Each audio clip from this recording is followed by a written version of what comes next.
28 अप्रैल Canada की तारीख के सबसे अहम इलेक्शन का दिन।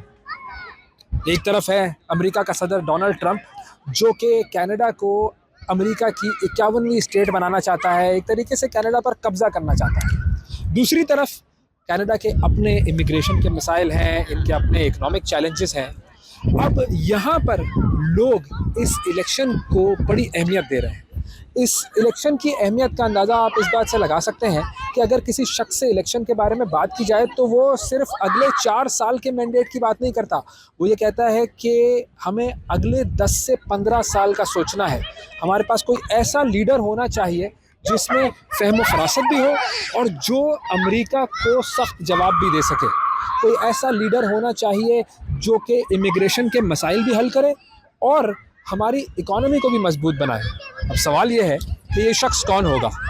मैं हूँ वैस मंगलवाला और ये है वर्ल्ड वाइज का Canada election special. Mark Carney एक साबिक मरकजी बैंकर हैं जो कि मार्च 2025 में वजीर आजम बने। उन्होंने जस्टिन ट्रूडो के बाद ये ओहदा संभाला। कार्नी इंतखाबात में खुद को एक तजुर्बाकार रहनुमा के तौर पर पेश कर रहे हैं जो कि मुश्किल वक्त में मुस्तहकम क़यादत फराहम कर सके। उनकी मुहिम का नारा है strong leadership for uncertain times, यानी गैर यकीनी वक्तों के लिए मजबूत क़यादत। मौजूदा हालात में जब अमरीका मुसलसल कनाडा के लिए एक खतरा है, ऐसे वक्त में उन्होंने खुद को एक मजबूत और बेहतरीन इंतखाब के तौर पर पेश किया है। इसके अलावा कार्नी ने अवामी मसाइल को भी अपने मंशूर में खास जगह दी है। उनका मंशूर मईशत की बहाली पर मरकूज है। वो खास तौर पर महंगाई को कंट्रोल करने और रोजगार के मौके पैदा करने पर जोर दे रहे हैं। कार्नी माहौलियाती तब्दीली के खिलाफ जंग के लिए पायदार तरक्की की पॉलिसियों को फरोग देने का वादा कर रहे हैं। रिन्यूएबल एनर्जी के मंसूबे पर उनकी तवज्जो ज्यादा है। साथ ही साथ उनकी पार्टी समाजी इंसाफ जैसा कि खवातीन के हुकूक और अक़लियतों की हिमायत पर भी खास तवज्जो दे रही है। अच्छा, अब ट्रूडो चले गए, मार्क कार्नी आ गए। इन दोनों के कैरेक्टर्स में और इन दोनों की जो अप्रोच है उसके अंदर आपको क्या लगता है कि फर्क क्या है? भाई ट्रूडो तो एक ब्लू आइड गोल्डन बॉय था ना। हाँ। उसका बाप भी प्राइम मिनिस्टर था। यस। ट्रूडो और उसके वो बड़े नखरों के साथ पला बड़ा और बड़ी तवक्कुआत थी, एक्सपेक्टेशंस थी। उसका एक प्ले बॉय डिमीनर भी था। उससे पहले टीचर रहा वो, फिर पता नहीं क्या उसने चीजें की और फिर वो सियासत में घुसा बड़े फैन फेयर के साथ। तो एक एक्सपेक्टेशन थी। मार्क कार्नी आता है आपके अल्बर्टा से, नॉर्दर्न अल्बर्टा से। उसको मेहनत करके यहां तक पहुंचना पड़ा। वो बैंक ऑफ इंग्लैंड का गवर्नर रहा। पहला non British bank of England का गवर्नर था मार्क कार्नी, माइंड यू। उससे पहले वो बैंक ऑफ कनाडा का गवर्नर था। तो उसकी जो अंडरस्टैंडिंग है और उसकी जो स्ट्रगल है वो नजर भी आती है ना आपको। कि वो जिस तरीके से बात करता है, नपी तुली बात, वो कैरिज्मेटिक है भी नहीं भी है।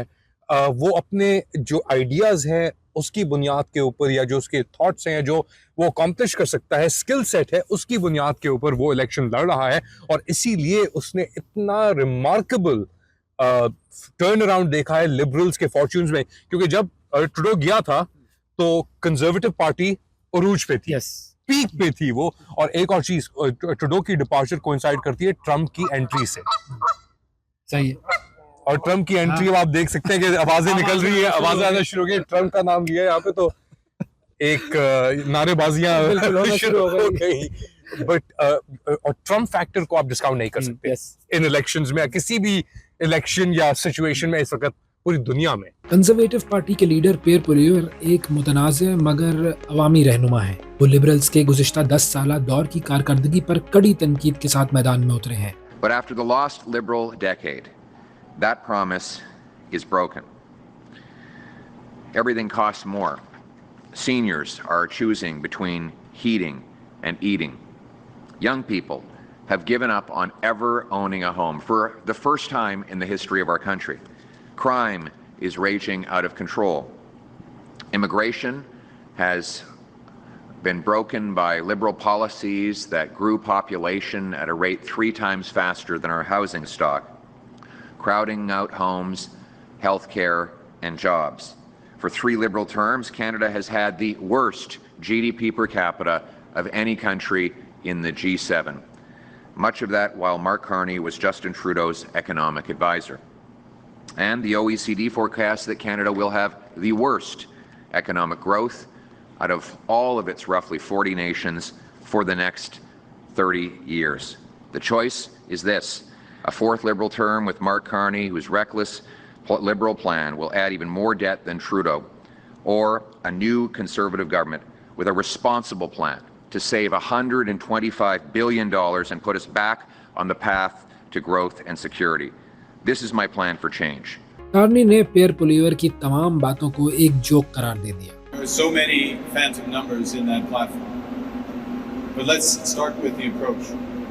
With respect to $10 a day for childcare, with respect to dental care, pharma care, the approach is, if you already have it, you can keep it, but no one else can have it. Secondly, there's a phantom growth that comes from the sky in his platform that arrives and changes his numbers, even though he doesn't have a plan to fight against President Trump. He also has a tax cut, a bring-it-home tax cut that never comes home. It doesn't arrive until year 4 and 5, right when we see the need of Canadians. Our tax cut, compared to his plan, I'll give you one number, is 4 times larger this year. Is 4 times larger. These numbers are a joke. पियर पोलिवर ने tax को खत्म करने का वादा किया है। उनका सियासी नारा है टैक्स द टैक्स, खासतौर पर कार्बन टैक्स। उनका मकसद अवामी अखराजात में कमी और हुकूमत की कारकर्दगी को बेहतर बनाना है। इसके अलावा हाउसिंग बहरान को हल करना भी उनके मंशूर का हिस्सा है। वो हाउसिंग के मसाइल को हल करने के लिए नए मंसूबे और पॉलिसियां मुतारिफ कराने का वादा कर रहे हैं ताकि सस्ती रिहाइश फराहम की जा सके। वो इस कोशिश में है कि तकरीबन 1 दिहाई के बाद कंजर्वेटिव पार्टी को दोबारा इक़्तिदार में लाएं। पियर पोलिवर बहुत सिग्निफिकेंट कैरेक्टर है, क्योंकि कंजर्वेटिव पार्टी ट्रेल जरूर कर रही है, मगर उसके पास भी एक सिग्निफिकेंट सपोर्ट का, मुझे लेटेस्ट पोलिंग आपके पास शायद नंबर्स हों ज्यादा, बट द रीजन कंजर्वेटिव इतना बेहतर कर रहे थे क्योंकि वो एक अपने आप को as the Canadian version of Trump, outsider. याद रखें, ये ट्रेड वॉर से पहले ट्रेड वॉर का बहुत बड़ा इम्पैक्ट हुआ है कनाडा के ऊपर भी, क्योंकि आते ही उसने कैनेडियन एल्यूमिनियम और इन सब चीजों के ऊपर टैरिफ लगा दिए और जंग एक तरीके से छेड़ दी कनाडा के साथ। सबसे लार्जेस्ट ट्रेडिंग पार्टनर है कनाडा का अमेरिका, तो उसके साथ जंग छेड़ दी, तो उसका इम्पैक्ट आप डिस्काउंट नहीं कर सकते। उस मोमेंट में पियर पोलिएव जो अपने आप को कनेडियन ट्रम्प के तौर पे प्रमोट कर रहा था, वो बैकफायर हो गई चीज उसके लिए।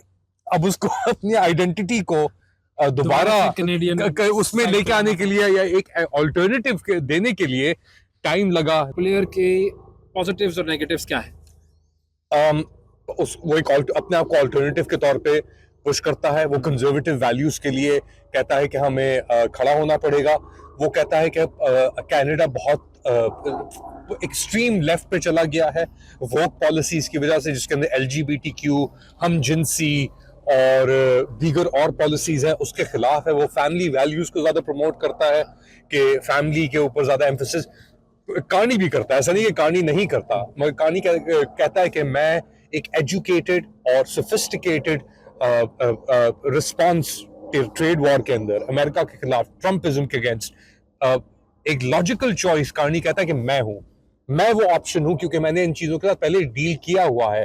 2008 के अंदर जो क्राइसिस आई थी, for example global economic crisis, उसके अंदर जो कार्नी का किरदार था, फिर उसके बाद बैंक ऑफ इंग्लैंड के साथ जो कार्नी का किरदार रहा, उस सब के अंदर वो कहता है कि यही एक ऑप्शन है जो कार्नी कहता है मैं प्रोवाइड करता हूं, और कैनेडियंस रिस्पॉन्ड भी करते हैं। Jagmeet Singh new democratic party के लीडर हैं। वो एक नौजवान और जदीद रहनुमा हैं जो कि तरक्की पसंद पॉलिसियों पर जोर देते हैं। Canada's richest billionaires are watching their fortunes grow by hundreds of millions of dollars a day.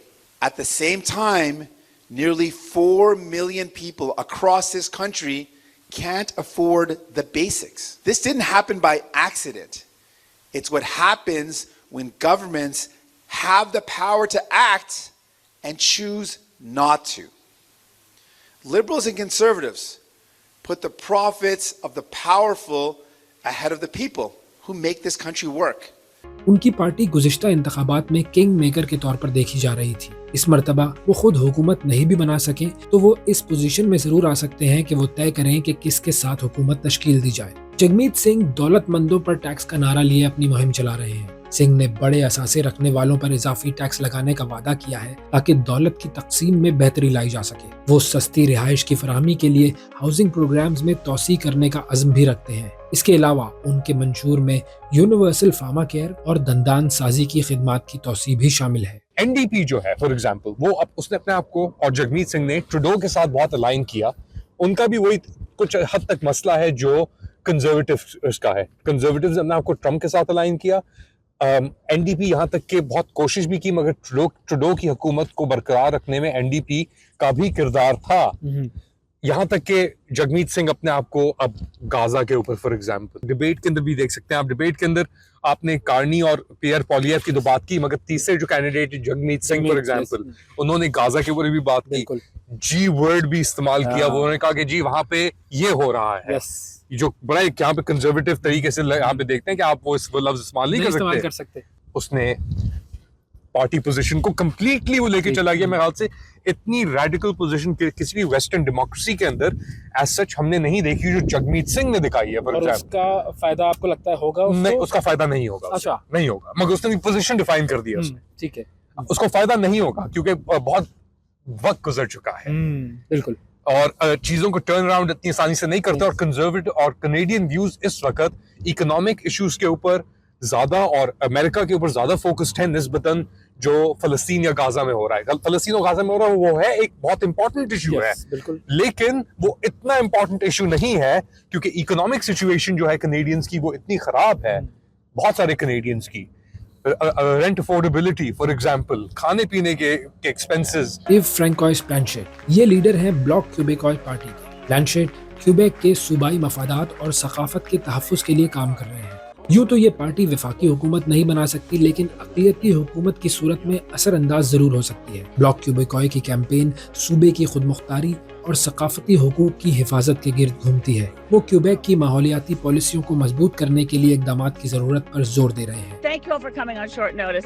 एक और पार्टी है ग्रीन पार्टी। एलिजाबेथ में ग्रीन पार्टी की रहनुमा है। उनकी तवज्जो माहौलियाती तब्दीली, जमहूरी इस्लाहात और बराबरी पर है। When we look at the things we've advocated in the past that are now accepted within Canada, we now ask again, please look at our platform, please look at our budget and look at it carefully.